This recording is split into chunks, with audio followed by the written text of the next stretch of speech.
one. Mookie Magic. Dodgers have won it all. High fly ball into right field. She is gone. He struck him out. 2 balls and a strike to count on Taylor. Reyes fires, swinging a drive, deep left field. It's his way back. Welcome on.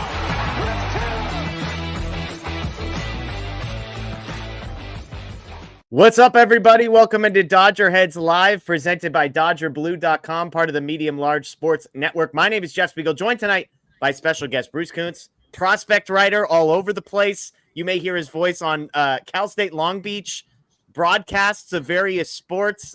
Bruce, you've been on once before. I'm a fan of yours from afar, so thanks again for hopping on a live show with us tonight. Yeah, thank you so much for having me. And we've had this penciled in for a couple of weeks now, and I'm glad we can make it work. And I'm really excited to talk all things Dodgers. There's plenty to talk about right now. Yeah, look, Tuesday of a week like this, you're penciling in the show a few days ago, and you're like, all right, maybe we're just going to do some spring training storylines. And then we get gifts all over the place. Clayton Kershaw officially back. We'll talk about that. Evan Phillips reveals via Bill Plunkett that he tore a rotator cuff, which is why he didn't pitch in the World Series. We have numbers on Kiké Hernández. We're going to talk offseason report cards. You had a great tweet kind of talking about that. And then we will get to the top storylines in spring training, as well as get to some questions if you've got them for Bruce. We are going to ask some food questions. I'm forewarning you at the top end, and it's going to be great. It's going to be great. So, again, thank you to everybody joining us live on Facebook, on YouTube, on Twitter. We appreciate you.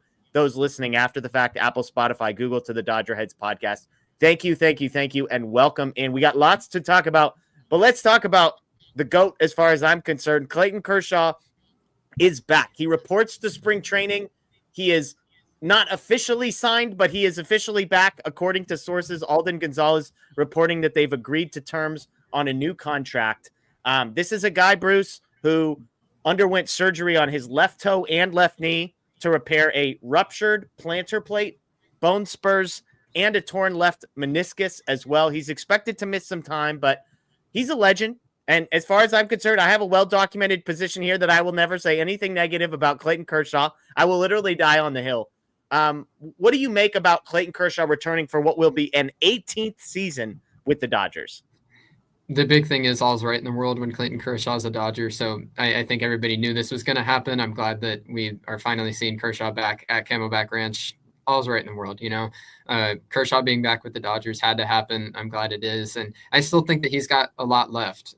Obviously the surgeries this offseason, all on the lower half, that I think is something to be optimistic about. It's not the shoulder. It's not an elbow. It's not anything that has been a problem from before. And I don't have nearly as much concern about returning from a knee and a toe. Those kind of things I think are less worrisome than some of the other injuries he's had. So I don't know when he's going to be back. I don't think anybody does at this point, but whenever that is, I still think he's got quality innings to contribute.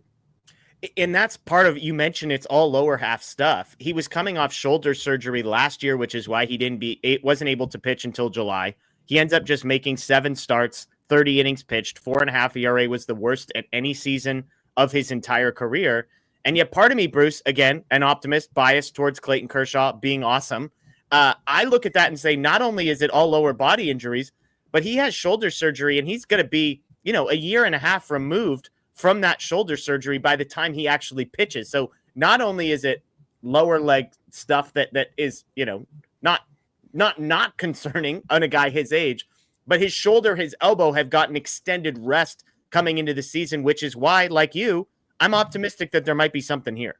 That's totally, I agree with that wholeheartedly. The fact that he's removed from that shoulder surgery, the fact that all this rehab has been going on and it hasn't been about the arm. So it's not like he's making the return to the mound like, okay, finally the arm is healthy or the back is healthy.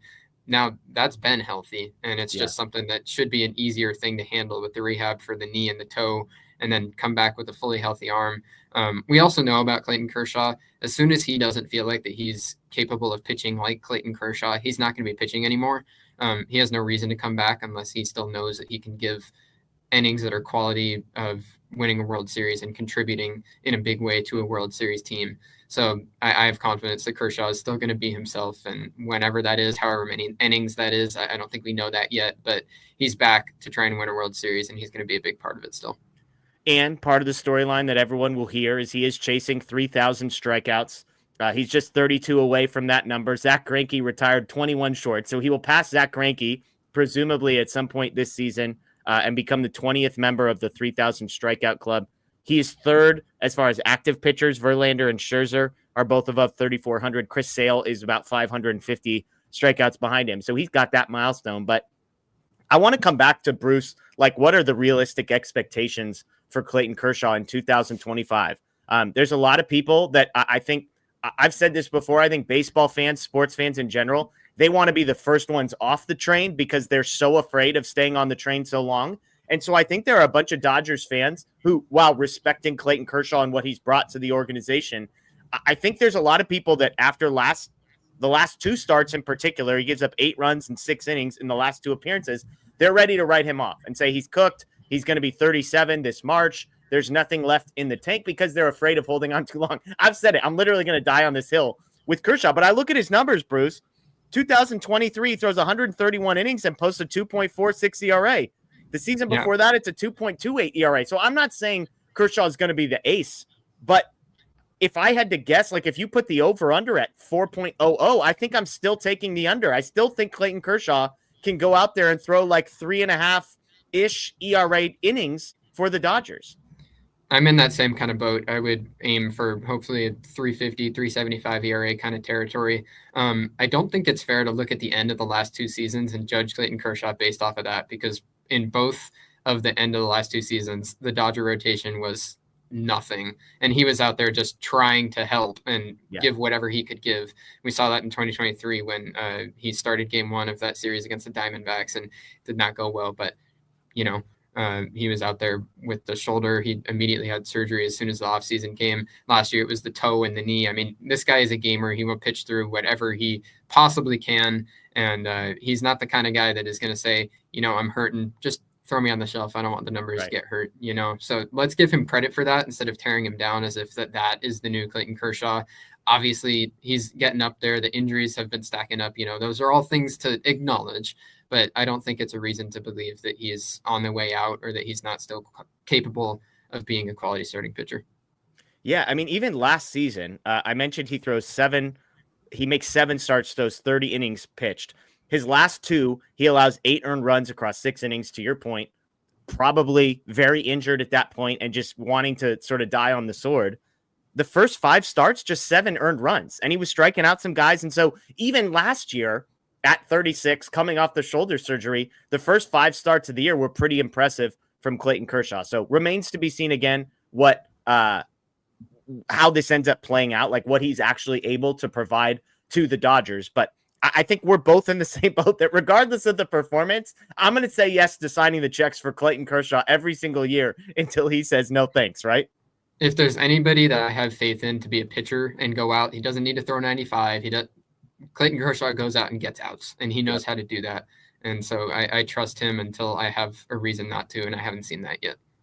And I'm a big, baseball savant, sabermetrics, underlying type of numbers guy. Yeah. But I think there's an asterisk when you look at a guy like Clayton Kershaw, because typically if a guy is outperforming the metrics and the expected numbers, you have to pause and just say, it's not default, he's lucky, but it's like, well, is there a reason why? And with Clayton Kershaw, you have the reason. He's that smart. He's been around, and he can just maneuver his way through a game in a way that I wouldn't expect Bobby Miller or Landon Knack or, a lot of these other guys to necessarily do. And so, yes, the underlying stuff is not always going to be pretty with Clayton Kershaw, but you look at his career and the ERA number is always really, really impressive. And you and I are both in agreement that we think that might continue as the season goes on. Let's move on to another storyline. We've got a couple super chats here talking about it. Kiké Hernández ends up re-signing with the Dodgers. We knew this over the weekend. $6.5 million. On this show, we were very eager to find out what the number was. Uncle Jam's Army with the super chat says, say it, Jeff. Kiké is worth $6.5 million a year. I'll ask you, Bruce, are you surprised at the $6.5 million number here? Because we had an argument on this show. There was one person who was on the under, was guessing closer to 5 million, and we had one person in the 8 or 9 million range. 6.5 kind of right in the middle. Are you surprised by this? I was thinking in the 4 to 6 million range was where it was going to land. So we're 500,000 higher than that. Ultimately, though, to me, on a 1-year deal, anything less than $10 million is exactly the same. Like it doesn't differentiate at all. I think Kiké proved at the end of last year, once he got the glasses, that he can still hit, and he's a valuable player in so many ways that isn't just on the stat sheet.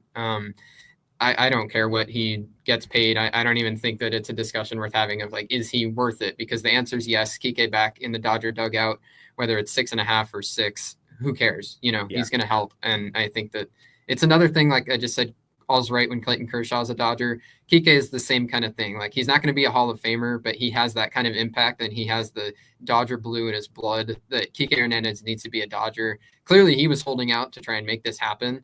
I imagine he had opportunities elsewhere. I don't see why he wouldn't have with how he finished the year last year. But he wanted to be back with the Dodgers, and I'm glad the Dodgers finally found a way to make it happen, even with a crowded roster. Yeah.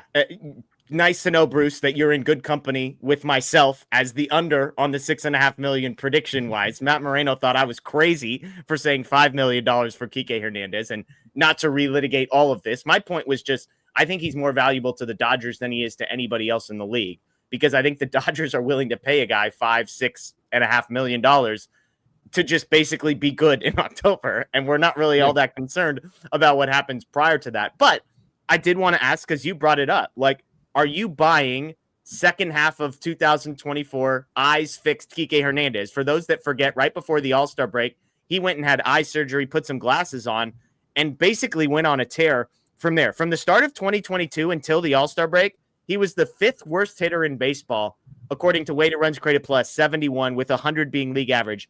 After the surgery, that number jumps all the way to 112, and then in the postseason, it goes up to 129. Are you buying that as legit, or was this just sort of a streaky guy getting hot, kind of when Kiké always does? I'm somewhere in the middle, because I'm not buying that he's going to be a 12% better than major league average hitter for the entire year. I don't think that that's where we're at, but I think he can be a league average bat. I think that he has figured something out. He can see again. I'm someone who doesn't have great vision myself. I can absolutely attest to the difference it'll make when I get a new contact lens prescription. Your world opens up. So for Kiké, he got the eyes figured out. He's back. I think part of why I really wanted them to bring him back was in the immediate short term, with everybody healthy, he already has a spot on the roster. He can take the left-handed at-bats at third base and take some of the pressure off of Muncy. He can move around, obviously, too. But the other thing is, I think when he figured out with the eyes how good he looked at the end of the year, he was doing well against righties, too. So I think Kiké serves as depth now, where as soon as anybody gets hurt, I feel a lot more confident in Kiké Hernández stepping in than having to call somebody up. Or, I mean, I hate to throw a stray here, but Chris Taylor off the bench, I wouldn't have felt good subbing in against right-handed pitching versus Kiké. I feel totally fine with that now. We're going to talk spring training storylines and position battles later. Is there a world where Kiké, I mean, right now there's a hole in either at second base with Tommy Edman in center field, or I've kind of speculated all along that Tommy Edman could easily slide up to second base if they feel good about somebody in center field. Second base and center field are both positions Kiké Hernández is capable of playing. And if we're willing to buy into Kiké Hernández getting his eyes fixed and being even an above average, slightly above average hitter, I'm wondering if there's a world where Kiké Hernández is kind of the everyday player, either in center field or second base, or like you said, maybe getting some at-bats at third. I wouldn't rule it out. I mean, I don't think that it's particularly likely. I'm going into camp looking at that final spot in the lineup kind of being more of a battle between Haesung Kim and Andy Pages. But if Kiké comes out and he continues to hit like he did at the end of last year, then, I mean, how could you say no, right? Yeah. Like, I think that it's more the ball's in his court to prove that that's actually who he is now. If he can do that, then we've always known Kiké plays a good defense. It's not as good as it used to be, whatever. Kiké is a guy that I feel confidence in with the glove wherever he is. And if he's putting up a 112 weighted runs created plus, if he's producing at those kind of numbers, then how could you keep him off the field? So I wouldn't rule it out. I don't know if it's likely, but I think that he'll have a chance in spring training to earn more regular at-bats. I love it. I love it. Lahala Poppy with the super chat. going back to the rotation conversation, Snell, Yamamoto, Glasnow, Shohei, Roki Sasaki, Clayton Kershaw, ... And then he's got Tony Gonsolin, Dustin May, Bobby Miller. You could add Landon Knack, Justin Robleski, some other guys to this list as well. We're going to get to position battles and we're going to get to spring training stuff. So we appreciate the super chat. I'm going to hold this conversation about those last three because I have a feeling that's going to come up in conversation a little bit later. But we appreciate the super chat, Lahala Poppy there. Let's get to one other storyline, Bruce, that came out today, and that's Evan Phillips. We knew he was removed, didn't make the World Series roster for the Dodgers. He said at the time, no issues, nothing to be concerned about. Turns out maybe something to be concerned about because apparently he had a torn rotator cuff. Bill Plunkett reporting this in the NLCS. He tears the rotator cuff. He ends up getting a PRP injection in November, doesn't pick up a baseball until January, and is now likely to miss some time to begin the season. We know about all the reinforcements that have come, but is this a big deal to you? It's not a dead arm anymore. Like, this is certainly a step up from where I was thinking that it was. I mean, the fact that we didn't hear anything after he was a last-minute scratch from the World Series roster, I was just thinking in the boat of like, okay, he got a little sore. He was used a lot, it's going to be fine. But rotator cuff, I'm not sounding the biggest alarms, but it certainly is a concern more than I was thinking that it would be. Yeah, and again, obviously the Dodgers have depth, so nobody here is worried about like who's going to take down some bullpen outs in March and April necessarily. But Evan Phillips is a guy that I think we're all expecting to play a big role in this bullpen. And when you mentioned sort of the 5 or 6 headed monster that the Dodgers can toss out there in the 7th, 8th, and 9th innings of pretty much every single game this season, Phillips is right in the thick of it. And so to your point, hey, he misses the first month of the season, no big deal. But a shoulder injury that's just dealt with an injection, like to your point, the doctors are smarter than me. They're not like, hey, you know what? Maybe surgery would be better, but let's not do that thing. Let's actually do this other thing. So I'll trust that he's going to be fine, but I don't like hearing, as we sit here in February, that one of the relievers we're hoping will be a major contributor kind of has this lingering shoulder thing that we're all kind of just crossing our fingers and hoping gets better a few weeks from now. Throwing shoulder has become more of a concerning injury than elbow. The elbow usually has a longer, like if they have TJ, then they're done for a year. But I've grown a confidence, especially with the Dodger guys, that they know how to rehab from Tommy John. But shoulder is always a concern. And for a guy like Phillips with the sweeper, like there's just a lot of moving parts. Like you said, the doctors know more than we do. We don't even know exactly what this process was, how significant of a tear it was, anything like that. I would assume that it wasn't anything too bad if he didn't have surgery. But when you see torn rotator cuff, it certainly is a scary headline to read. Like you said, Evan Phillips is one of the 5 or 6 guys that is basically an entire bullpen full of closers. So the Dodgers will be okay in the short term. It's just unfortunate that the season hasn't even started. Pitchers and catchers reported today, and already we're getting hit with injuries that we didn't expect. Do you have any issue? I see some people in the comments sort of mentioning the fact that they're disappointed that we didn't find out more information when the injury actually happened. I think Blake Williams was pointing out that he had a tweet that Evan Phillips was basically like nothing to be concerned about. Like, does that bother you? Or are you just kind of like, hey, gamesmanship it is, and so be it? Doesn't bother me at all. In my opinion, they don't owe us injury news. This is stuff that affects players' careers and things behind closed doors that I don't think that they owe it to the public to have it out. I will say I'm not offended, but I am surprised that this didn't find its way into the mainstream at some point. This is a fairly significant thing to keep under wraps for this long, especially when it had World Series impacts. Like, it's not like this happened after the World Series where everybody had turned their calendars to football already. Like, this happened in the heat of the moment. So I'm surprised this didn't get out, but I don't have a problem that it took this long. To clarify, I went back. His quote was, if he had been given one more week after the World Series, he would have been good to go. So it's safe to say that's blatantly false information. Yeah, not exactly. Yeah. Although, I mean, like, he hadn't gotten the injection until November. So, I mean, depending on what the timelines, I'm forgetting exact dates here, but I suppose we're in the ballpark of maybe pre-injection. Maybe they find out that things are worse. Maybe at the time he didn't think it was that bad, and he ends up getting the injection later because they're like, hey, actually, you need to do something about this. But I kind of am with you. Like, they don't owe us these things. Now, I don't like being lied to. I understand people that are like, well, don't lie to me. You can say nothing, but to tell me that a week later you would have been fine is maybe bad. But again, I'm going to give him the benefit of the doubt that we've got some timeline stuff here going on.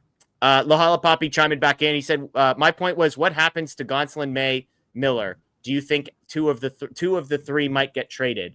What do you think, Bruce? Like, obviously, May last season as a Dodger, Tony Gonsolin has, I believe, one more year of team control after this one.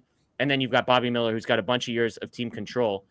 But if, I know everyone's going to hate this sentence, if everybody is healthy, we're talking about like the 7th, 8th, and 9th starting pitchers in the Dodgers organization, starting wise. And you could make a case that guys like Landon Knack or Justin Robleski or Ben Kasparius might be creeping up ahead of one or two of the names on here. So if you had to guess, do you think of these three guys in particular, anyone gets moved? But basically, I'll just say between now and the trade deadline. I think it's unlikely because it is just such a practical guarantee that the Dodgers are going to have injuries to the pitching staff. So we always sit in this spot in spring training when pitchers report, and it's very easy to look at the depth chart and say, like, how is this going to work? There's so many guys, not enough roster spots. And then the last 2 years it's happened where you get to October and all of a sudden it's like, where did all the starters go? And I think the Dodgers obviously know that. So even though it feels crowded right now, Miller is a guy that I look at and I say, okay, he's got options left. So he definitely won't go anywhere unless that they're getting back like a massive piece and they feel like they have to move him. There's no pressing need to move Bobby Miller at all. And then Gonsolin and May, I think, are the same kind of thing. They're veterans who have proven they can pitch at a high level before. Obviously, May hasn't stayed on the field very long at all in his career, but I still think that they think that he can give quality innings, and Gonsolin the same thing. I think it's very easy to lose the fact that Gonsolin has been a very quality pitcher for the Dodgers when he's been on the field, because when we're talking like he's the 6th or 7th starter, this is a guy who's a mid-rotation pitcher for pretty much any other team in baseball, and there wouldn't be any discussions of is he going to make the roster. Like, that's crazy. So I don't think that there's any pressing need to move these guys, because then you'd be throwing away your insurance for when the injuries strike. I think these guys stay Dodgers through the rest of the year, and that's the most likely scenario. Yeah, and, by the way, Tony Gonsolin has one more option year left, I believe. I've said Dustin May would be the guy that I kind of in some ways like the most of this group, although it's nice to hear somebody else who defends Tony Gonsolin. I feel alone on that island oftentimes, but I'm with you. I mean, just again, it's like, go look at the ERA. I don't know what to tell you how big of a sample size you need. The ERA is always good with Tony Gonsolin, but Dustin May would be the only one just because of the team control. Like with 1 year left, all the injury history, is he a starter? Is he a reliever? Can he handle a starter workload? Will he play? Will his stuff play up out of the bullpen? I think these are all fair questions. And if the Dodgers don't really have concrete answers at the deadline, then maybe they just try and get something for him before he walks. He would be the only one. I mean, again, I wouldn't be shocked if any of these guys were traded, but I agree with you that they need depth, and May would be the only one just because he's gone next year one way or the other, most likely. I think it's a matter of they aren't going to try to trade any of these guys. That's not to say that any of them couldn't get traded, especially May. Like, if July rolls around and the Dodgers feel like that they're in a good spot with their pitchers and guys haven't completely gotten hurt yet, and they feel like the minor league guys have developed well, and they know, like Landon Knack and Robleski, they can feel like they trust those guys to hold down innings if stuff does go sideways, then I could see a scenario where they take Dustin May and they flip him to somebody who's trying to make a wild card spot, and if they feel like that there's good value. But I don't think that they're going to go to the table in July and say, oh my God, we've got too many starters, we need to move somebody. Like, that's not something that they're going to do, because having good depth and having insurance is a very, very valuable thing. And it's easy to lose that when you look at a depth chart and see 30 guys for a 26-man roster and get scared. Yeah. I agree. It's hard to imagine a world where the Dodgers feel like they have too much starting pitching, even at the deadline. Again, a lot of these guys have options.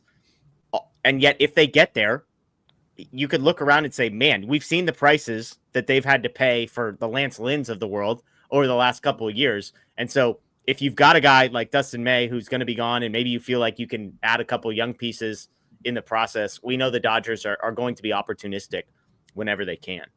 Let's shift gears here. Let's talk Dodgers offseason grades. You had a great tweet today grading every individual move, or I guess it was yesterday, every individual move that the Dodgers made on here. I'll run through these real quick and then ask you about a couple. You gave the Snell signing an A. And well, let me ask you this before. Yeah. You're factoring in we're not just talking quality of player here, right? We're talking quality of player and value, something along those lines. It's an overall idea of my value of contract value, risk, upside, all the things. It's not a just pure player quality. I know I had a couple people in their replies asking that. Like, this is not to say that Blake Snell is not an A+ caliber player. Yeah. Totally. Good. That's what I was assuming. I wanted to give you a chance to say that. We can head off some of those comments on the front end. So you've got the Snell signing an A, Edman extension an A, Conforto signing a B+, Treinen an A-, Teoscar A+, Haesung Kim B, the Lux Sirota trade a B, Roki Sasaki A+++. You might have run out of characters. I imagine we might have had a few more pluses on there if we weren't butting up against the 140 limit here. Tanner Scott A+, Kirby Yates A, Kiké Hernández B+. This was before the numbers, but I imagine that's not changing. And overall, the grade is easily an A+. I agree. Like, I have no issues with anybody on this list. I'm curious to get your thoughts on a couple. Snell, Edman, no questions. Conforto, a B+. Conforto's a guy I'm kind of high on. I think he's going to surprise a lot of people, and I'm not acting like that's some hot take. I think there's a lot of people that look at the underlying numbers and they're like, hey, get this guy out of the worst ballpark to hit at, and he's actually pretty good. Talk me through a B+. It's a 1-year deal, $17 million, probably more than most people expected. But and again, a B+ is a good grade for the record. There's lots of people in this chat. We would have been thrilled with a B+ in chemistry class in high school. So give me your thoughts on Conforto and why that's a B+ for you. Yeah, the only thing that brought it down from the A is I'll give you two reasons. First, the $17 million is a little steep, but a 1-year deal, there's no such thing as an expensive 1-year deal when you're the Dodgers. So that's not as big a point as I think the one that mainly brought it down a little bit is the fact that it's a crowded outfield, and it concerns me to take at-bats away from Andy Pages. That's not to say it wasn't the right decision. It just complicates the situation. I think Conforto is going to be a really good add. Even if you get towards the postseason, I think he'll get his fair share of mixed at-bats against left-handed pitching early on, see what he can do. But as we get towards the postseason, if you're thinking about fielding the best roster for a Game 7, Michael Conforto in there against a righty or Andy Pages in there against a lefty is a fantastic corner outfield option there. And I think that's what they had in mind with this. So I like the signing. Like you said, a B+ looks lower on the list of A's everywhere. I know any teacher probably would hate me for giving out that many A's because there's no grading curve here. But Michael Conforto is a really good signing. It's just a crowded room, and that kind of brought it down a little bit for me. You've got an A+ for Teoscar. So Teoscar gets more years, more money. Obviously, he's a fan favorite. He's been there before. Is this a reflection of how much better you think Teoscar is than Michael Conforto? Not as much. For me, Teoscar, I think he needed to be back for a multitude of reasons. Obviously, what he is on the field, what he meant to the organization, the way that he gelled with the team. I remember saying, like, as he hit free agency, he only was a Dodger for 1 year. And it felt to me like if he left, it was going to hurt the same way like Corey Seager and Justin Turner. When those guys left, that's the kind of echelon he put himself in. So I think he needed to be back. And what brought it to an A+ for me is the fact that they got him on 3 years. I think the contract is great. I would have been on the borderline of if they went to 4, would have felt a little uneasy there. They got him back on a 3-year deal. I think that they couldn't have done any better. And so I A+. Okay, I love it. My hot take already. I've already spilled the beans on this one, but I think Conforto has a better year than Teoscar Hernández does this year. So that is a hot take. You know, we got to throw some sizzle in there a little while. Talk to me about the Lux Sirota trade. I'm asking you, for those that don't know Bruce, he's a prospect guy. We're going to talk prospects later. Speaking of Lonely Islands, I was a Gavin Lux defender to the very end over here in this part of the internet. But I totally understood the need to eventually move on from him. It's framed as the Lux Sirota trade. I think many people would argue that Sirota might not be the most valuable thing that they received back in this trade, although he's a name, and that's a lot easier than a competitive balance pick and explaining what that means. But you gave this a B, so walk me through. Is it the Gavin Lux side that maybe what you weren't thrilled about watching walk out the door, or was it the return that's maybe underwhelming? It was the return that was good but not great. I think moving Lux was the thing that had to happen. It really could have happened last year too. That's not to say he wasn't a contributing member of the World Series team. I mean, he was important being there. Game tying sack fly, people. Game tying sack fly in the game winning game. I was a Gavin Lux defender as well, but it had to happen.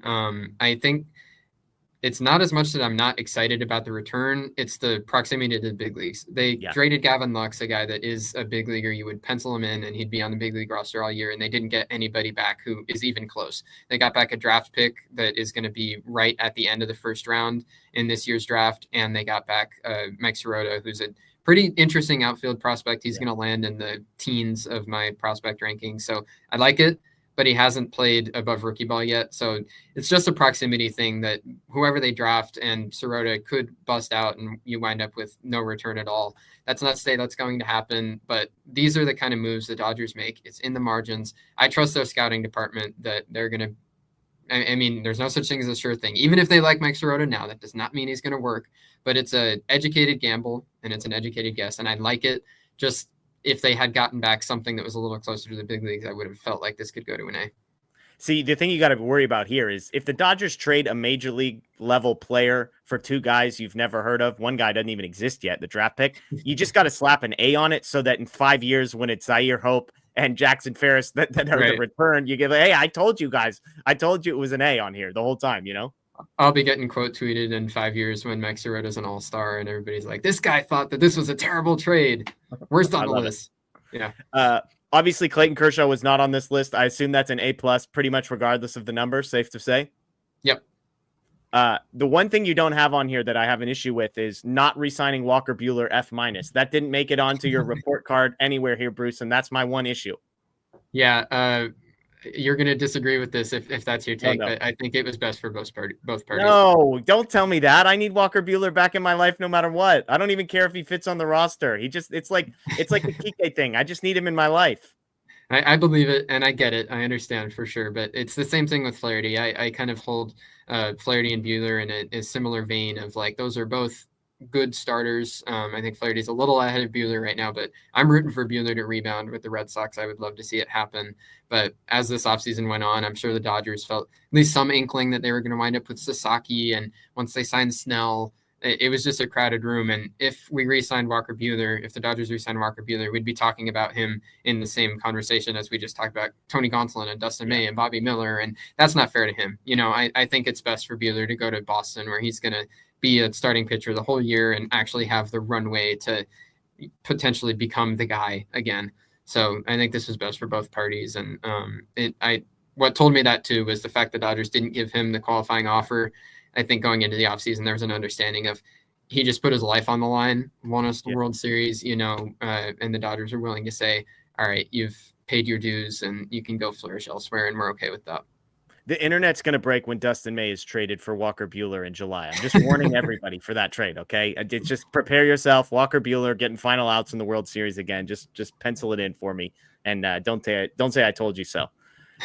Let's get to some spring training stuff because that's next on this list. The top storylines that we've got for the Dodgers this spring. Right before we hopped on, I mentioned to you, I've got like 8 or 9 things that I'm watching, which in some ways is kind of normal for the Dodgers because we're going to talk about some of the prospects who are on the non-roster invitee list. We're going to talk about some of the new guys, some of the young guys, etc.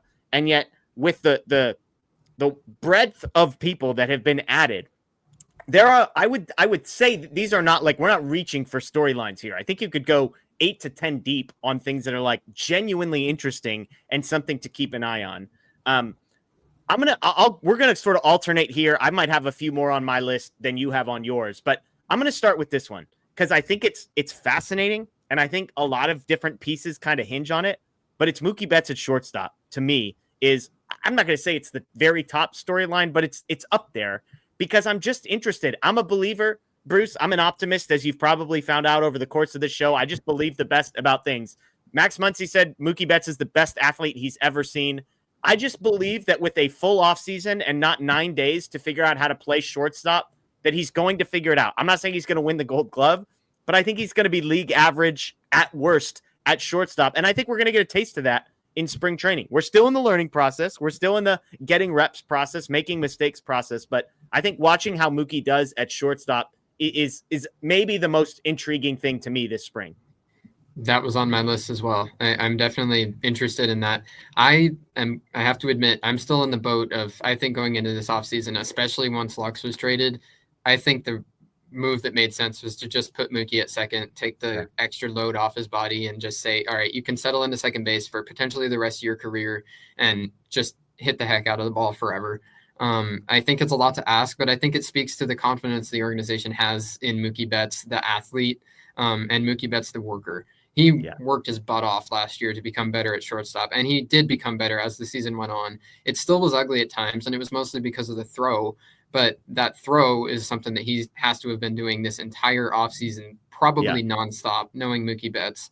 So I think that he's got all the athletic tools. He can be an average shortstop, and clearly when they went to the table, Mookie made it clear that that was something he wanted to do. And I mean, that's just awesome. You know, what else could you want from your guy that's already been paid and just moved into shortstop? It didn't go the greatest, and he went back to the Dodgers, I'm guessing, and said, I want to do this again. Give me a chance. Yeah. And it's what's funny is like whether he plays shortstop or second base, it doesn't really impact the lineup kind of in any way, shape, or form. Because if he's not playing shortstop, then Edman's playing shortstop, and you're just sort of moving the chairs around on the deck, so to speak. It's not like, oh man, if they moved him to second, they could get this guy into the lineup. It's sort of like you're going to have the same three guys playing. You just don't know which positions they're necessarily going to be playing. So again, this spring, we will find out whether or not Mookie Betts can handle it or not. What do you have at the top of your list, Bruce, as far as top things you're watching, top storylines during spring training? Top thing for me is that final spot in the lineup. I want to see whether Andy Pages can play his way onto the roster and whether Ha-Seong Kim is going to come out and earn a bunch of at-bats. We can throw Kiké Hernández in that group now too. But I think there's just that last spot in the lineup that there are at-bats up for grabs. The other 8 are all already spoken for. But that last spot in the lineup, Ha-Seong Kim is really an interesting player for me because coming over, I don't think anybody should be expecting him to even be a league average hitter. That is not what the Dodgers signed him for. That's not the player that he is. And I like the signing for that reason, that there's a high floor there. He's a great defender in the infield, just a fantastic glove. And he's a guy that they can rotate in a utility role. And he's going to be valuable right away, no matter what. The interesting thing is whether he's going to hit enough to earn potentially regular reps. And then Andy Pages, like I said, I think is the main guy going against Kim, trying to earn those reps. I think there's a world where Andy Pages is the opening day center fielder, and I think there's a world where Andy Pages is the opening day center fielder in Oklahoma City. So I think that's really interesting to me. Pages is the one who kind of got forced out with the signing of Conforto and bringing back Teoscar. Those corners are kind of full now. And for Pages, it's not only what he does with the bat. I think he needs to take a leap against right-handed pitching specifically, figure out those right-handed breaking balls at the big league level like he did in AA back in 2023. After he struggled, he made the leap, looked a lot better. He needs to do that in the big leagues now, but he also needs to play better center field. So those two things, if he can do that, play his way under the roster, that would be awesome. Well, and I love that you say it is interesting to hear you phrase it that way, because not only are they fighting for the last spot in the lineup, they're fighting for the last spot on the roster. Like all the bench spots are accounted for. Basically, it's just a matter of who's going to be the starter. I've said on this show, to echo what you just said about Ha-Seong Kim, go look at these guys that come over from Korea in the very first year. Not you, people that are watching, people that are maybe optimistic about him, even guys that had far better track records in the KBO, were far better players in the KBO offensively. Ha-Seong Kim being one example. They are all really bad their first year coming over to the United States. I don't think it's a coincidence that the Dodgers got into his contract, the fact that they can option him. I've said all along, I think there's a real chance he plays a lot more games in Oklahoma City than he does at Los Angeles, partially for developmental purposes and partially just because they're going to have guys that are better. So that was on my list. I'm curious, one name that never got mentioned there, and again, an island that I'm on that's fairly lonely, is another guy on the 40-man roster, James Outman. Has a track record at the major league level of producing.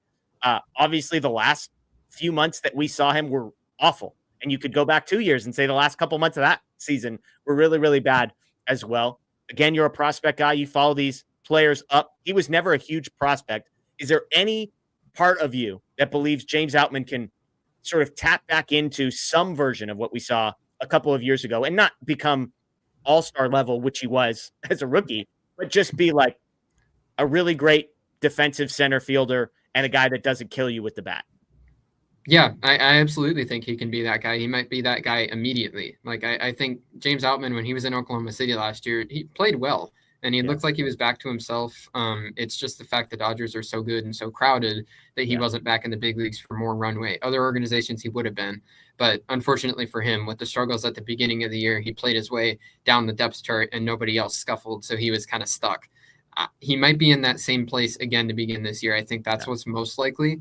But he's still a valuable part of an organization, because if somebody gets hurt, he's a guy that you could absolutely call up and put in center field, or at least have come off the bench as a left-handed bat and feel okay. And he's got the power. The whiffs are always going to be the thing with James Outman. He swings and misses so much. He strikes out so much that there isn't a huge ceiling for him as a hitter. But when he's got the speed and he's got the athleticism, former college football player, like he's got those things that make him a valuable player. I think that you're right. He should be at least like thrown in as an honorable mention in that conversation, because when he's put it all together before, I mean, he goes crazy. We've seen that before. If that were to happen in spring training, I don't think it's impossible that he grabs that roster spot, even if he's not getting everyday reps, like just to be guy off the bench, rotating against righties, that kind of thing. He's still a valuable player, and I think he gets overlooked. So I appreciate that you brought him up, because he definitely has fallen off the radar in a way that I think is more than he deserves. Yeah, and I see Amanda in the chat saying, like, Outman got his chance, and I've kind of joked on social media. He did get his chance, and in 200 career games, he has a 108 weighted runs created plus and 4.1 wins above replacement. I think you could make the case, and this is no disrespect to Tommy Edman, I don't think center field's his best position. I think Outman's their best defender in center field. Again, if you want to argue Edman, I'm not going to argue. It's probably close, but there's a big gap with Andy Pages. And so, again, I'm just watching Outman, because if you even see any signs of life with the bat, I think it's possible the Dodgers, who we know have valued defense, they put a guy in Kevin Kiermaier that was a plus defender and minus offensive player into real baseball games last season. And so if Outman can even give them a hint, I think he could work his way at least into the conversation and maybe be sort of a backup option in the case of injury. I'll pick up on that storyline and go to the pitching side and get to where we've kind of already hinted at the back end of the rotation. Ohtani not going to be ready for opening day as a pitcher. Clayton Kershaw not going to be ready for opening day as a pitcher. We think they're going to go 6-man rotation, which means you've got Glasnow, you've got Snell, you've got Yamamoto, and you've got presumably Roki Sasaki. If you're going 6-man rotation, that means there's 2 spots up for grabs. I've got 3 names that I think are fully in the mix. That would be Tony Gonsolin, Dustin May, and Bobby Miller. But then I think Landon Knack, Ben Kasparius, Justin Robleski, and I'll throw Nick Frasso in here if they decide to try him as a starter. He was the top pitching prospect a year ago on some lists. I don't know if he was on yours, but I think there's 7 guys that are competing for spots at the major league at the major league level in the opening day rotation. Again, I think Gonsolin, May, and Miller are at the top of that list, but I'd love to hear your thoughts on kind of how you think that competition might play itself out. So here's where I might be getting a little bit bold, because I don't see this as big of a competition as I think that it's been talked about. I think that these are Tony Gonsolin and Dustin May's jobs to lose. Like, I think those guys have an easy head start. And that isn't meant to be disrespectful towards Bobby Miller or Landon Knack or Justin Robleski. Like, those guys are, I like to say this and make it an emphasized point that with other organizations, those guys are all likely to make a big league rotation. And, but they're younger. They still have strides they can make in AAA. And I think that's the difference, is like there still is development that could be made. But sending Tony Gonsolin down to AAA would accomplish absolutely nothing. Yeah. Like I even if he has an option year left, he's a big league pitcher, whether that's out of the bullpen or in the starting rotation. So I think that's really the only place that I could see this getting interesting, is if one of those younger pitchers pitches so well and is so impressive. Like I feel like this happens sometimes in spring training where somebody shows up and it's just like, oh my God, who is this? Like, totally different body type, totally like whatever it is, they just look like a different player. If that were to happen, then I think maybe you talk about, is Dustin May or Gonsolin going to start the season in the bullpen, maybe an Evan Phillips spot. But I don't think either of those guys are going to get pushed off the big league roster. So I think that makes it more likely than not that it's going to be those two filling out the rotation. Real quickly, where are you at on Bobby Miller? Obviously a really good year 2 years ago, a really bad year last year. In some cases, never mind. I'm not going to compare him to James Outman, but like the actual major league performance, there's a parallel. Bobby Miller was a top prospect, so that's why it's not worth the comparison. But where are you at on Bobby Miller? Optimistic, less optimistic? I don't know if I have a concrete answer. I'm interested, I would say, because I really don't know. I think that what he's done behind closed doors is what's going to matter. This offseason, you assume that he's been working hard and working on things that he needs to, because I don't even know for sure what it was that was wrong last year. It just seemed like everything just went wrong. And for a guy that has such incredible stuff, he's got athleticism, he's got like all the tools. It's very disheartening and confusing to see how badly it went last year. At the beginning of the year, he had that, I think it was 13 strikeouts in one of his early starts. His first start of the season was like the best start of his career. It was like, whoa, Bobby Miller's here. And then I don't know how it went off the tracks as hard as it did, whether it was like some kind of pitch tipping, or I'm just throwing stuff out because it's hard to explain. So I'm still kind of in the same spot with him of I don't really know. And that's where I think that Oklahoma City might make the most sense, because whatever changes they've made, I would assume there have been changes. It might make sense to throw those into games in Oklahoma City first and see if it fixes the problems that were so crazily bad last year. Yeah. Bruce, nobody told you the rules about this, but you're not allowed to have a measured answer like that. You have to have a die on the hill opinion with Bobby Miller that you will never change. If you think he's cooked, then you have to say he's cooked and never move off that position. If you think he's good, you need to think he's good and never move off it. You're not allowed to say, I don't know. Okay. We'll update you on the rules moving forward here. No, right. Yeah. I appreciate that, because I think sometimes it's okay to be like, you know what? Like, he was awesome. The prospect pedigree was awesome. He throws really freaking hard. And then he was a mess and seemingly mental last year. Like, it seemed like his issues were up here, and you can't predict this. There's no exactly. Stat for what's going on between the ears. And so did we see Gavin Stone rebound from a really bad sort of stint at the major league level a year later? Yes. And he was awesome. Could Bobby Miller be the same guy that does that? Of course he could.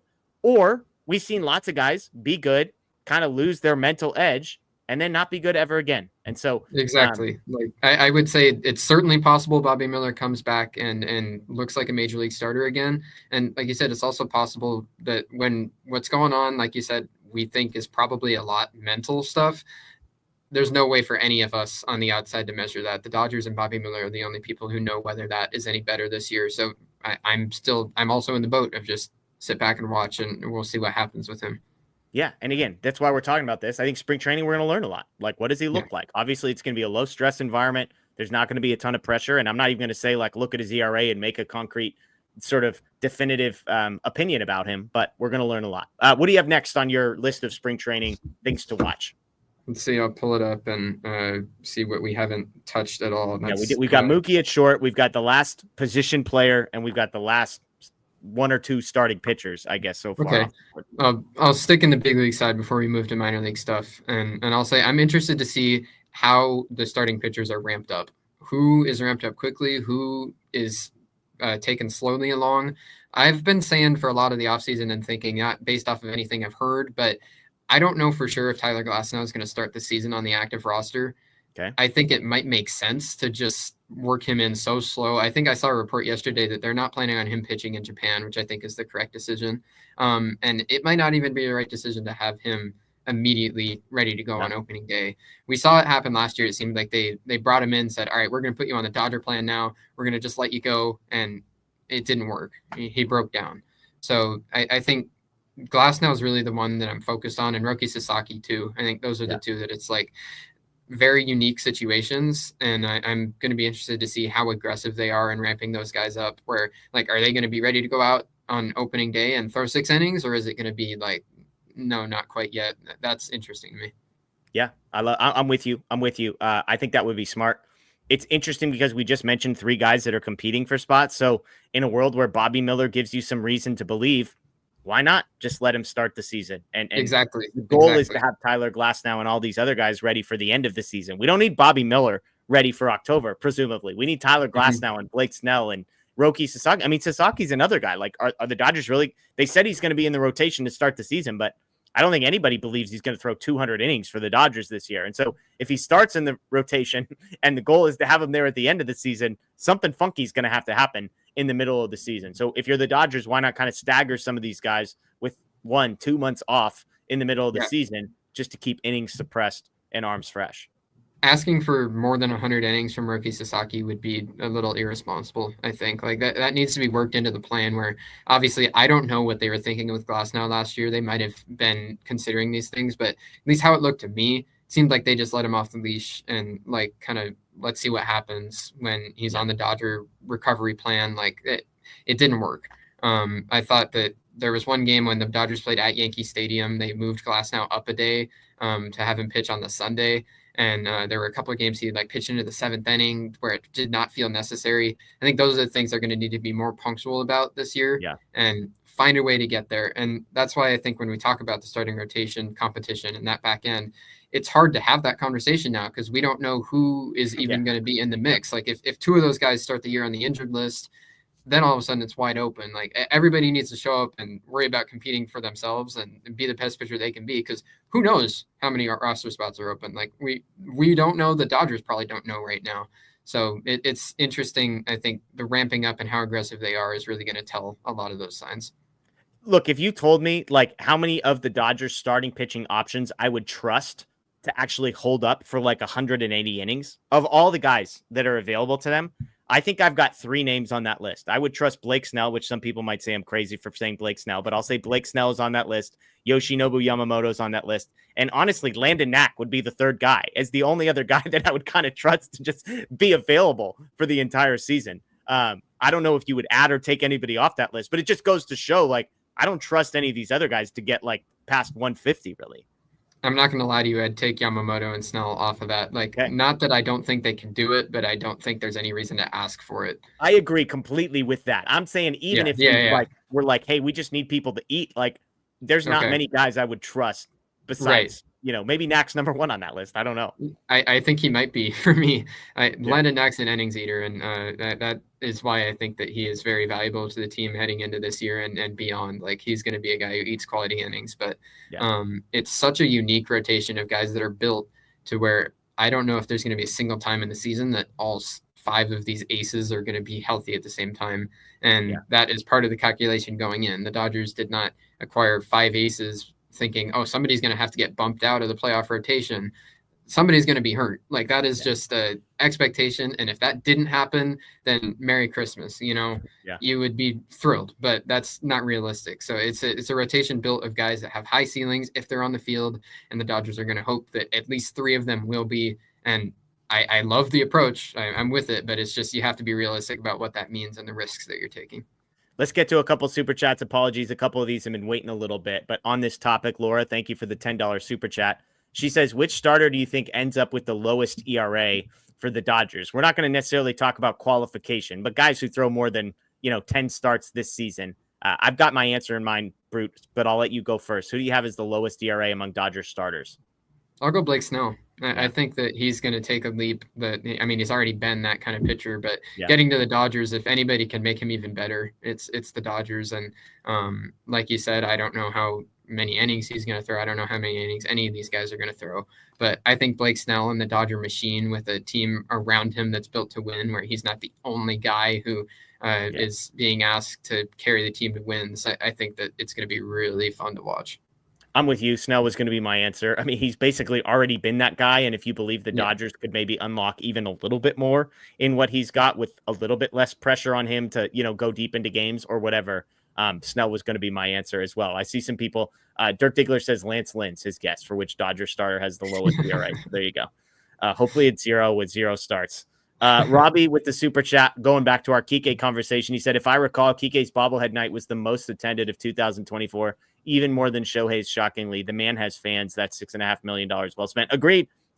He's one of the most popular players. Teoscar Hernandez belongs in that bucket as well. All right, David Sabatini. He's going to put you on the spot here, Bruce. I know you've got a list, but David says, pound for pound, who's the Dodgers' best prospect in Bruce's opinion? Again, if you don't know this, Bruce does a prospect write-up every single year. It'll be coming out. You can follow him on social media. We'll flash his handle up here. At bnicholas7, I believe, is the Twitter handle. So that list has not officially come out. So, Bruce, I'm just going to set this question at your feet and allow you to answer or not answer however you would like here. The answer is Dalton Rushing. Dalton Rushing is the best Dodger prospect at this point because he is already a big league caliber player. He's a catcher. Even if he doesn't play catcher for the Dodger organization because Will Smith is there.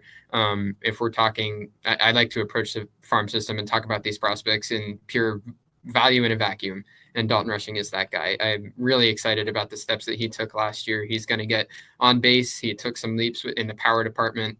Power hitter, walks a ton, and plays catcher with a very high floor. That's not to say Dalton Rushing is the highest ceiling in the Dodger system, but I'm a person who, when I evaluate prospects, I consider risk to be a very important thing. And Dalton Rushing is as low risk as any player in the system. So for his talent level with almost no risk and the ability to play catcher, he's the guy right now. Yeah, and this is with the asterisk that if Roki Sasaki is not a prospect. Yes. I know you're still working through if he's going to be on your prospect list, and we've had a bunch of prospect writers on our show. Some Baseball Prospectus did not count Roki Sasaki as a prospect. A bunch of the other places decided to count him as a prospect. We had Baseball America guy on, and that they counted him as. So lots of opinions there. But I'll clarify if Roki Sasaki is on my list when it releases, because I honestly, being honest with everybody, I don't know if he will be yet because I still haven't decided whether I want him to be. If he is, that is not saying that he is a prospect. Roki Sasaki is not a prospect. Like, let's make that clear.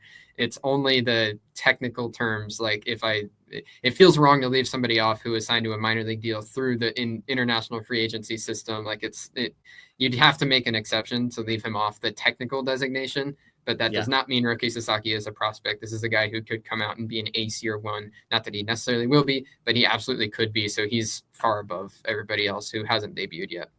Well, let's jump here. There's a few more storylines. I'll just rapid fire here. I am curious. Dave Roberts is going to get an extension at some point in the next few weeks. I'm curious if he gets the $10 million a year in 5 years, because those are the numbers I'm currently guessing. So that's on there. Just the young guys. It's going to be fun to see Blake Snell and Kirby Yates and Tanner Scott on the pitching side of things. Obviously, somehow we haven't really talked a ton about Roki Sasaki. We're going to get to see him pitch in spring training, which is awesome. The last one I have on here before we get to sort of the young guys is Chris Taylor. Like, how does he look? He claims he maybe found something, and I put Chris Taylor / trade. Like, is there a trade? Is a guy like Chris Taylor eventually moved? Those are all storylines. So anything you want to add there before we get to sort of the Dalton Rushing / non-roster invitee prospects that we're going to talk about? I want to emphasize that Taylor is a very, very interesting player to watch this spring, because I think signing Kiké Hernández is admitting that Chris Taylor might not be on the opening day roster and that they're okay with that. I think Taylor still serves a role, but it's tough to imagine a roster being constructed where both Kiké and Chris Taylor are on it, and you don't feel like that's a little bit redundant.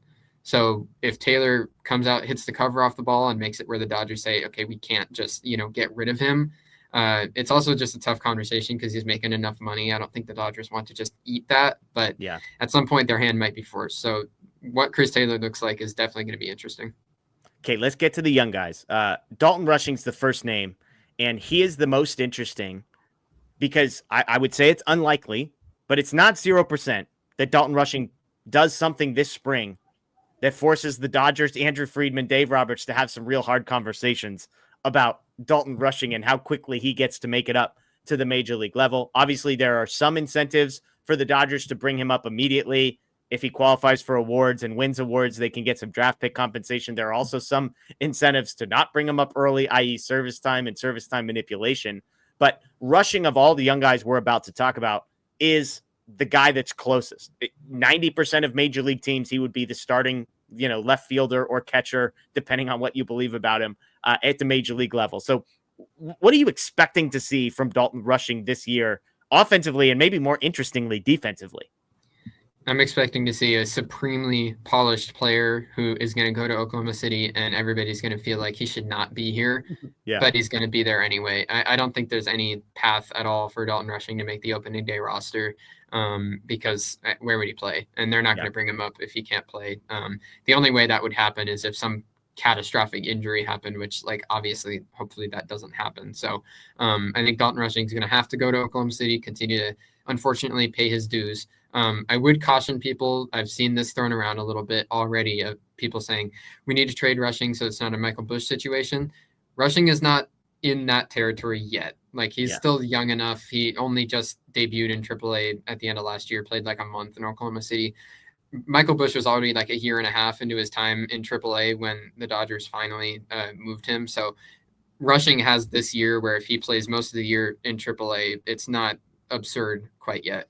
And I think he is a very valuable player to have right now, aside from the obvious prospect status and talent that he has. There might not be a better third catcher in baseball. And I'm going to name him the third catcher, even while Hunter Fiducia is in the organization and on the 40-man roster, because if something happened to Austin Barnes, then it would be Fiducia.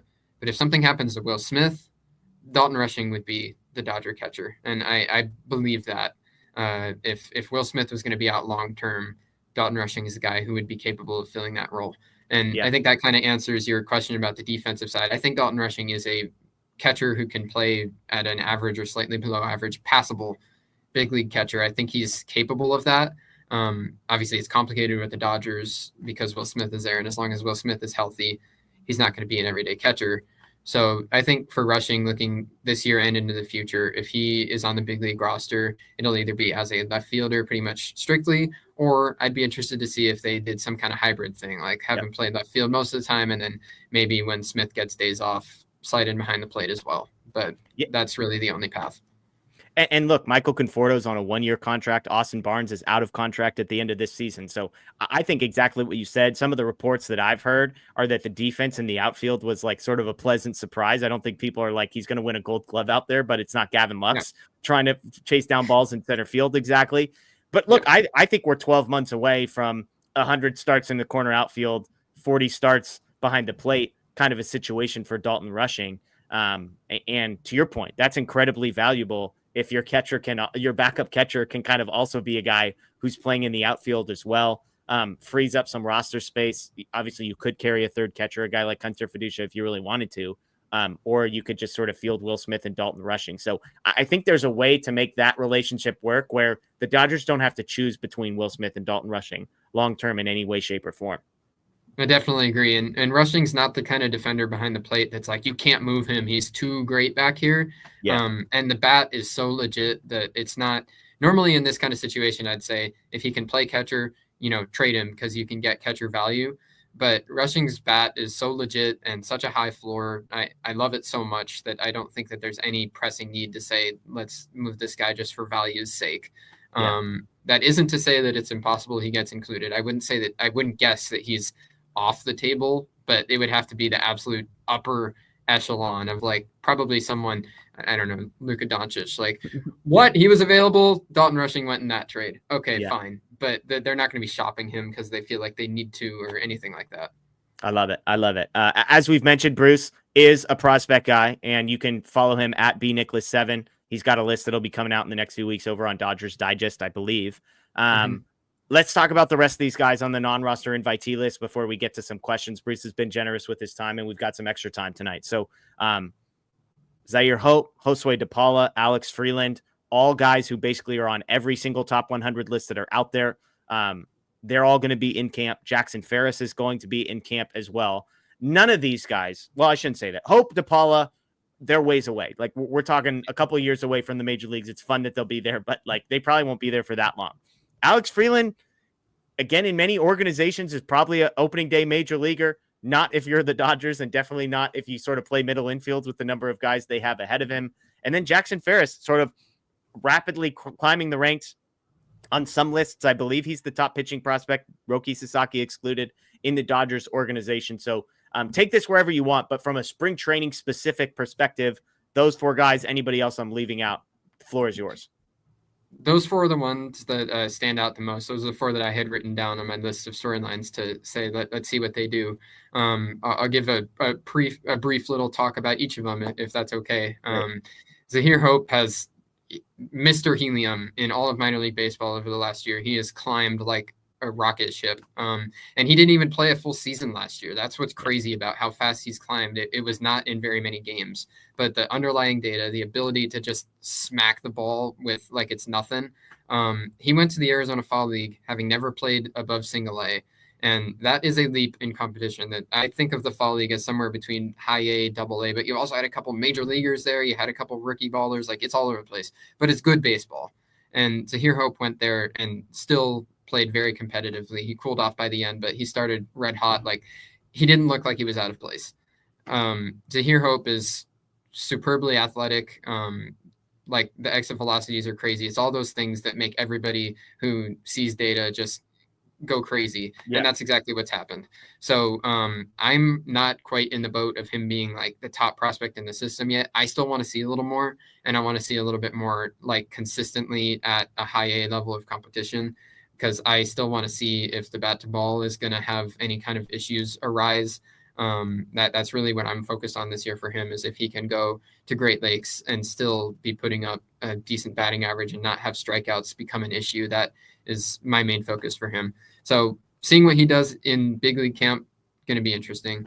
Same thing for Jose DePaula. Those two guys both a ways away. DePaula is kind of the other side of the spectrum of bat to ball is his main thing. His ability to find the barrel is just crazy.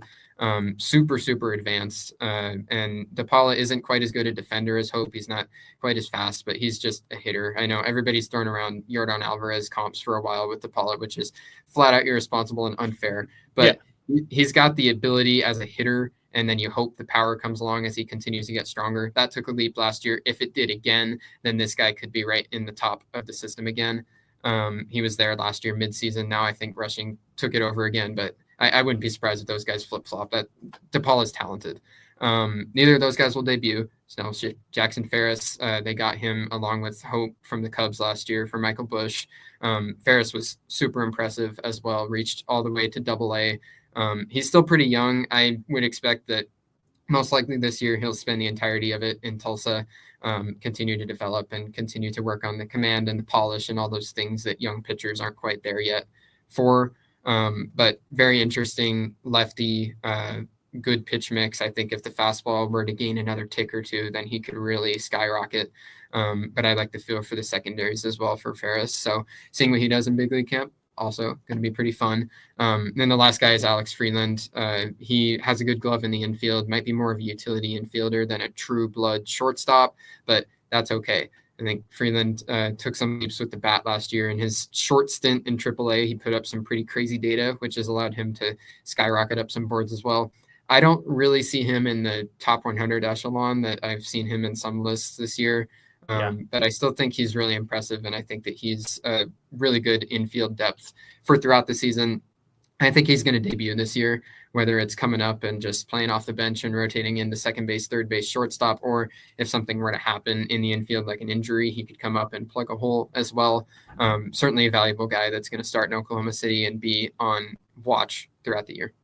Yeah, I'm with you. It's interesting. Freeland is fascinating because every time I talk to a prospect person on this show, I try and remind the people listening, everybody has sort of different metrics. There are some sites that kind of lean towards what's the ceiling on this player, and I'm going to overvalue ceiling and not really worry about risk as much. And then there's going to be other guys, Alex Freeland, the perfect example. It's not a high ceiling, to your point. The ceiling is like, a solid everyday player. Like that's ceiling is average every day. Yeah. Whereas the floor is like, some version of like a bootleg version of Chris Taylor or Kiké Hernández at their peak, where it's like he's on the roster for a while. He can play everywhere. He's not going to kill you in any of those spots. And so to see him on every single top 100 list, and not even like in the 80s and 90s, but like 40 to 60 range on all of those was just fascinating. Now, it sounds like you don't necessarily think there's like another level he can go to, that he's more being graded as like, it's kind of going to be hard for him to fail. Like we sort of know exactly who he's going to be, and it's not an all-star, but like he's going to be a major leaguer for the next 5 or 6 years. Is that a fair assessment? Yeah, that's pretty much where I'm at. And I think that that's where I like to see that he's gotten a lot of recognition lately, but I hope that it's not setting him up for some hatred from the fan base who, if anybody thinks that he's going to come up and be like a Corey Seager kind of prospect, that's not who Alex Freeland is, and that's not who he needs to be a valuable player. I see him as like you said, a high floor guy, maybe not the highest ceiling, but he's going to be a valuable big leaguer for a while. But I don't think that he's got like all-star games in his future, and that's okay. Let me ask you this, Comp, and this is going to sound crazy because of how Dodgers fans feel about him. Is the ceiling for Alex Freeland like a Tommy Edman type? Ooh, that's interesting. Because I think for Edman, I will say Dodgers fans love Tommy Edman. I love Tommy Edman. Offensively, he's like 100 weighted runs created plus guy. Edman is probably way better defensively. He's like elite at second base, very good in center field. I would say pretty good to very good. at shortstop. So, but again, the offense is not awesome. Like, I don't think Alex Freeland getting to the offensive profile of Tommy Edman is necessarily a problem. So that's kind of why I throw the comp out there. No, I'd like that clarification too, because I think they're slightly different players, but I could see like a similar overall value, maybe just a little bit below Edman, because I love Tommy Edman's ability to play defense and be a valuable everyday player. They're both switch hitters, which is cool. I think Freeland isn't as proficient from both sides. Edman's obviously better against lefties. Freeland has struggled a little bit against left-handed pitching. He's better from the other side. But yeah, I could see that as a general idea. He's not as good a defender as Edman. I think he's got a little bit better bat at his peak than Edman. But that's the thing. Like, when I say average, everyday, regular as a ceiling, like, if he were to be an everyday shortstop and an average player, like, that's awesome. You know, that's not something to knock. And especially for the Dodgers, who have been in a little bit of a lull here in terms of shortstop prospects in the system. If Freeland were to establish that he can play shortstop every day and feel confident there, you know, be average to above average glove at shortstop, like, that would be huge, because he could really be penciled in at that point as a guy who could move Mookie to second and let him be the shortstop. Like, that would be great. And just because he doesn't make all-star teams doesn't mean that that's not superbly valuable. Yeah, and to be clear, I think Edman is the ceiling. That's like the top 10 percentile outcome for a guy like Freeland. Let me ask you one more prospect question before we get into some general questions here. As you look across the lists, there's a lot of consistency. I think I saw that ultimately, I think there were 8 or 9 Dodgers that either were ranked or like in a just missed type list. It sounds like Freeland is maybe the guy that you're lower on as far as your prospect rankings than some others. You can correct me if I'm wrong. Is there a guy that maybe you were surprised didn't make a lot of these lists? I wonder if I have the name in my mind, but I'll let you say it first. Is there a guy that you feel like, man, I must be way higher on this player than most of the industry is? Yeah, Emil Morales. Yeah, that's what I guess. It feels like every Dodgers prospect person is way higher on him than it seems like kind of the national is. So go ahead. I couldn't believe that he wasn't on every single top 100 list to begin this season. I don't know what else he'd have to do. He tore through the Dominican Summer League last year. And this is like the disclaimer of Dominican Summer League, super long way away from the big leagues. He just turned 18 years old. So like, know who we're talking about here, but the offensive ceiling on Emil Morales is so awesome. He's going to be in, I don't want to say for sure top 5. I think he's going to be in the top 5 of my list. Keith Law had him 12th in the organization, by the way. Yeah, and I read the blurb that Law wrote, and it seemed very positive. And I'm like, okay, why is he 12th then? It seemed a little bit contradictory to me. But that's not a hate to Keith Law, but just saying. And Keith Law does seem to just love the Dodgers organization. Yes, he does. Like, I think this is probably saying way more about the 11 guys he has in front of him than Morales. Right. But yeah, I was surprised Emil Morales wasn't on more top 100 lists. He made a couple of just miss. He made a couple mentions, but I think this guy is a top 100 caliber prospect immediately. I don't think he's going to be a shortstop long term. It's most likely he moves to third base, but I think he can play a fine third base. And anybody who hasn't seen Emil Morales before, find some video online. You can Google his name, find something. Just see the frame that he's working with. See the natural flow, the swing, the left. You just see a 30 home run hitter, like, boom. I mean, the natural power, the way that he hit with power to the opposite field as a 17-year-old, he was just flicking balls out in the Dominican Summer League. Opposite field, like, you could take a breaking ball down and away, and he'd take it out on the right center gap. That is not something 17-year-olds do.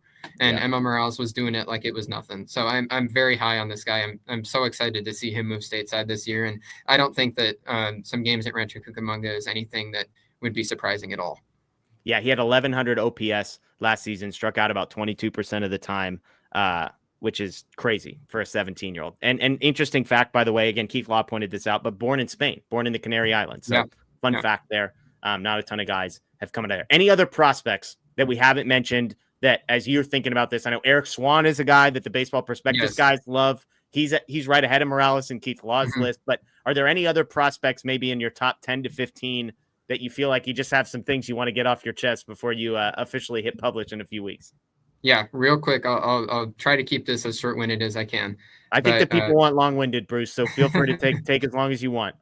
Eric Swan's certainly in that conversation. He rocketed up last year when he went to the fall league, and we got some more data and got to see a little bit more with pitch tracking and all that stuff with him. Very impressive. He was a 4th rounder a couple of years ago out of Middle Tennessee, got battered in college. Like, there's no way around it. He was not a good college baseball pitcher, but drafted 4th round anyway. This is just the age we live in, and the Dodgers have turned him into a beast. If he can continue to start and he can take a leap this year, he needs to stay on the field. That's been a problem. Like, he did not have a very long season last year because he was hurt. And he's barely pitched in professional baseball for that reason. If he can stay on the field and he can remain a starting pitcher, the arsenal's deeper than I expected it to be at this point. The fastball has made improvements in terms of metrics. He throws hard, but the data hasn't been very good. That started to take a bit of a step forward, and the reworked arsenal he showed in the fall league was very impressive. Definitely keeping a close eye on him. The other high-octane right-hander that I think doesn't get talked about enough, and I think could be in the top 100 conversation by midseason or end season this year, is Hyun-Suk Song from South Korea. He got signed a couple of years ago. I think he needs to be talked about a little more because the command was bad last year, which wasn't really, it surprised me a little bit, but I think it speaks to the fact that in his development, the Dodgers have prioritized, let's get the best stuff we possibly can out of this guy and then hope the strike throwing will catch up, because the stuff was crazy. Like, they certainly got that. He has been touching 99 last year, which is higher than I thought he'd be. And the strikeouts, all of it looked very good. If he moves up to high A this year and he could start to refine the command, it's not going to be great right away, but just start to reel it in and have the command, the control catch up with the stuff, he could just take off. So I'm watching him very closely. This stuff is crazy. And the last one, this is a very different stage of development. Nick Frasso, I am very interested in this year. Making his return from the shoulder. He had a torn labrum. That is a concerning injury for any pitcher. You know, I don't know what it's going to look like. But Frasso, before the shoulder started to be a problem, his fastball was one of the better analytical fastballs and performance-wise as well in all of minor league baseball. It had crazy run. It had the carry. It had all the things that it was a 70, 75 grade kind of pitch. Once the shoulder started to be a problem, it tanked pretty fast. But now that he's back healthy, the thing that I'm wondering with Frasso, I don't know how the Dodgers are going to deploy him. Are they going to bring him back and try to make him a starter again? This is going to be my follow-up question. Is he a reliever or a starter? That I don't know yet. And that's where I think they know how his rehab has been going. I wouldn't be surprised at all if they came back and said, hey, you know, let's put you in short spurts. Let's send you to the bullpen. Let's keep you healthy. And let's try to get that 70 grade fastball back. Because if they can do that, this is a guy who is like a closer. Like, he can be added to this mix of the Tanner Scotts and Kirby Yates and all these guys. Like, he's got that kind of stuff if he can make it work out of the bullpen. So regardless of where it is, I'm watching Frasso. I'm watching if he can stay healthy, and I'm watching if he can get that fastball back, because if he does, watch out. Yeah, I'm glad you mentioned him. Again, the shoulder surgery, no joke. He was the top pitching prospect in the organization a year ago. And I keep reminding people, it's like 2 years ago when Gavin Stone came up before Bobby Miller. I was like, you can think whatever you want. Bobby Miller's got the sexy stuff. Like, the Dodgers were telling you that they liked Gavin Stone a little bit more and maybe he was more ready, whatever. Like, the same with Frasso. Like, as much as you like River Ryan or Justin Robleski or Ben Kasparis, or insert the name of a young pitcher, Landon Knack, who came up last year and performed, most people thought Nick Frasso was better than all of those guys. He just happened to get hurt. And so, and you were not alone. And so, like, I know it's a shoulder surgery and it's a year removed. And so that's not a whole lot of time. But I just keep coming back to, like, if you felt really good about all those guys and the River Ryans of the world coming up and performing really, really well, Nick Frasso deserves to at least be mentioned. So I'm glad you mentioned him, because I'm with you. I don't know if it's starter. I don't know if it's reliever, but I'm not real willing to give up on him simply because he got injured. Yes, injuries have derailed careers, but he's young. It's a year. They're going to be slow with him. By the end of the year, he might be making some noise. Get that fastball back. I like his changeup. It's had good action before. I think he's got the changeup and he's got a gyroscopic slider that both, I think, can be 55s on the 2080. So above average offerings, but it's really all about if he can get the fastball back to where it was when he first got acquired from the Dodgers, or by the Dodgers from the Blue Jays, and then that beginning of his first full year in the organization. If the fastball got back there, then he's an impact major leaguer, whether it's as a starter, whether it's as a reliever. Like, he would be fun to watch, and he'd immediately be like a dominant type of arm if he gets that fastball back. Matt Beatty for River Ryan, Ross Stripling for Nick Frasso. Michael Bush for Zaire Hope and Jackson Ferris. Margins. That's where the Dodgers thrive. The list goes on. All right. Thank you, everybody, for being patient. We appreciate Bruce being with us. Let's get to some questions. Thank you to over 2,000 people in here live on Facebook, on YouTube, on Twitter. We greatly appreciate you. All of you wants to know, are the Dodgers one of the teams using the ABS, automatic balls and strike system? I'm excited to see it and the strategies on how teams use it, not just shotgunning it. Do you know the answer to this, Bruce? I don't know the answer. Yeah, it's not a team-specific thing. Certain leagues are using it. AAA has been implementing it pretty heavily these last few years, and I actually don't know for sure off the top of my head where they got to last year, but I know a couple of years ago it was like certain games they were using it, certain games they weren't, but it's been progressively getting worked in more, so I would expect that takes another leap this year. I agree. It's very interesting. The thing I liked the best about it was when they used the challenge system, so not a full-blown ABS automatic all the time, but where the catcher and the batter have the ability to challenge a call, and they only get a certain amount of challenges in the game. I love that system, and I think that should be in the big leagues tomorrow. If it was up to me, it would be. Yeah, I'm with you. I got to see it in Oklahoma. I should say in Reno when I saw Oklahoma City playing there, and it's just great. It's fast. You can see it up on the screen. The challenge system is really, really great. It was fun talking to the pitchers and hitters and the rules each team had about who was allowed to challenge and who wasn't allowed to challenge. Was pretty fun. Every pitcher, of course, they come in, they're like, no, I want to challenge. They're like, you're not allowed to. The catcher gets to challenge these things, not the reliever who coming in for the 7th inning. Good stuff. Let's get to some more of these questions here. Back to back, going to put us on the spot here. If everyone is healthy, can you please give your 1 through 6 starters in order? So we both get Blake Snell as the Dodgers' lowest ERA. So I'll go Snell number 1. Is that who's number 1 on your list? Yeah. Okay. Ohtani number 2. Who do you got? I'll let you go here. Is Ohtani 2? Is Glasnow 2? Is Yamamoto 2? Is Sasaki 2? I'm just going to hope that I don't leave anybody off, because there's been a bunch of times this offseason when I try and count through the rotation and I'm like, oh my God, I forgot an ace because there's just so many guys. But tell me if I'm missing anybody, but I think I've got Snell 1. Okay. I think I've got Yamamoto 2. I think let's go. Yamamoto taking the leap and being at his best. I love Yoshinobu Yamamoto. Probably Glasnow 3, Roki Sasaki 4. Unless who have I not said yet? Ohtani you haven't mentioned yet. I think Ohtani is tied for 4th with Sasaki. It's not like I said, these are 5 aces if they're all healthy and at their best. But I think I'm a little bit tempered on the expectations with Shohei Ohtani coming back. And I think it's awesome that the Dodgers don't have to ask him to go out and be the number 1 or the number 2 or maybe even the number 3.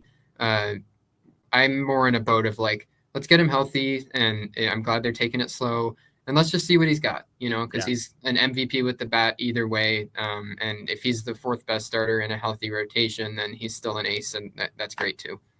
Okay. 6th, Clayton Kershaw. Yeah, I think so. Because if Kershaw's back and the shoulder and everything are as healthy as we think they are, then you could very fast get into so many guys in that area of Dustin May, ceiling, floor, and Gonsolin, it gets jumbled very fast. But Kershaw at his best, I think, still probably takes that 6th spot. The more I think about it, I think you could kind of do a tier system where I think Blake Snell's a half step above. I think Glasnow and Yamamoto you could probably put in a tier. I like Sasaki and Ohtani both as kind of hey, we're not in a rush. We're not asking for a whole lot out of either of you guys. And then I think there's a pretty steep drop, but I would have Clayton Kershaw 5th. And I'm with you. I mean, I like 6th, I should say. And I like Gonsolin to be a guy who's just productive every time he's healthy. And keep in mind, Gonsolin would have been ready had they needed him in the World Series. So he's been sort of rehabbing for a while and basically got a normal offseason to some degree. Right. So that's good news, I think, on the Gonsolin front. Phil says, can we actually trust Bill Plunkett's reporting on Evan Phillips? He did basically a Kiké wasn't likely to come back when everyone knew he was. To be fair to Plunkett, what Plunkett said was that he didn't hear the Dodgers talking about Kiké. He never said he wasn't coming back. I'm skeptical that even that report was correct, but I wonder if Plunkett was doing some people some favors on, hey, we don't have any handshake deals going on beneath the surface. So to answer your question, Phil, I think we can trust him. I think the Kiké thing was a little bit sort of maybe he wasn't hearing anything, or maybe it was a little tongue in cheek, and they were kind of keep things quiet for a little while. I mean, my crazy theory is the Kirby Yates thing came out, and then you didn't hear anything for the longest time. Obviously, he had to get a physical and that kind of thing, but I kind of wondered if the Dodgers were like, hey, let's not like just blow this thing out there. Let's just let this sit for a while, which is why every local guy basically didn't touch that story for a week. So who knows? Let's get to one more question here, and then I've got a couple for you. Don wants to know, anyone surprised the hiring of Farhan Zaidi, aka Friedman's sleeper agent? Zaidi brought back as like a special advisor, I think was the report.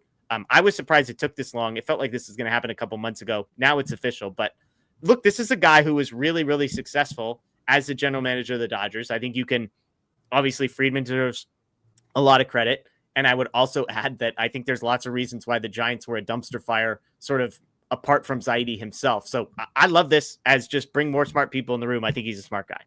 Your front office is better when Farhan Zaidi is in the room. Yeah, absolutely. Absolutely. All right. We're going to close out with a couple fun questions for Bruce. If you're the type of person that doesn't like our food or fun conversations, now's your time to leave us. We appreciate you joining us. We're at the hour and a half mark. Again, thank you to everybody on Facebook, YouTube, and Twitter, 2,100 people in here, as well as those watching or listening after the fact. We've got one fun food question that we kind of ask everybody, but actually kind of both of these questions. And the first one is the classic, it's my convenience store question, which is you walk into a convenience store, you're picking out one drink, one snack, salty item, and then one sugary dessert type item. When Bruce walks into the convenience store of his choice, what's he walking out with? I think the drink, what I'm going straight for, it depends on my mood. If I'm feeling okay to go for a soda, then I'm going to go for a cream soda. Cream soda, I'm a big cream soda guy. Okay. I like cream soda a lot. For the snack, it's tough to think through, a lot of options. I might have the same answer for the snack as my controversial food answer. Okay. Do you want me to save it? Well, so my next question for Bruce was going to be, what is his most controversial food take? Either a food that he loves that everybody else hates, or a food that he hates that everybody else loves. So if you want to just do 2 for 1 here, I'm all for it. Go for it. I'll grab the 2 for 1. And this is something that I don't know if I've publicly revealed because I'm afraid that I'm going to get so much hate for it. I know I have from some of my friends. I'm a big black licorice guy. I love black licorice. If there's black licorice in the convenience store while I'm on a road trip, whatever, give it to me. The black vines, the red vines that are black licorice, all over it. Okay. So we'll classify that as your dessert. I'll count that as a sugar item. If you had to grab a bag of chips or trail mix or beef jerky or something in that world, what are you going for? I like a spicy beef jerky, something with a kick to it that will keep me from feeling like I'm going too far on the unhealthy side. I have no idea how healthy beef jerky is, but it at least feels like real food. Okay, so we've got cream soda, spicy beef jerky, and black licorice. Fantastic answer. Your most controversial food take is that you like black licorice. That's a great, I'm going to say that's a great controversial food take because people are mostly going to respond with that's gross, but like you're never going to get, I mean, it sounds like maybe you do get made fun of a little bit. Like in the scope of things on this show, people aren't going to crush you for that. Everybody knows that. I guess my most controversial one was I said I think cheese is wasted on a burrito. Like I just think there's enough other flavors going on there. This has now been portrayed as I hate cheese, which is categorically untrue. But people hate that food take of mine. That I'm just like at Chipotle, I don't even taste the cheese on my burrito. I'm not talking queso, shredded cheese. So that's my most controversial food opinion. I see the vision. I honestly do, because I think it depends what else you put on it. But if I get some, like, it needs to have some kind of like moisture, obviously, like salsa, sour cream, something. The cheese is not a necessary part of it. I can still enjoy the burrito without it. I like you, Bruce. Okay, we have a couple more questions. One of the things, do you have a favorite burger joint? Yeah, I'll give you my tied for first answer because I flip back and forth on these all the time. Tommy's and In-N-Out. Everybody in SoCal knows the two. And I've been going to Tommy's a lot lately because I'll put everybody on. If you are a Tommy's person, stay tuned to their Instagram because it's dang near every weekend. They've got a special going. And after my broadcast, anything like that, 11 o'clock, the drive through to Tommy's is a great budget option. I love it.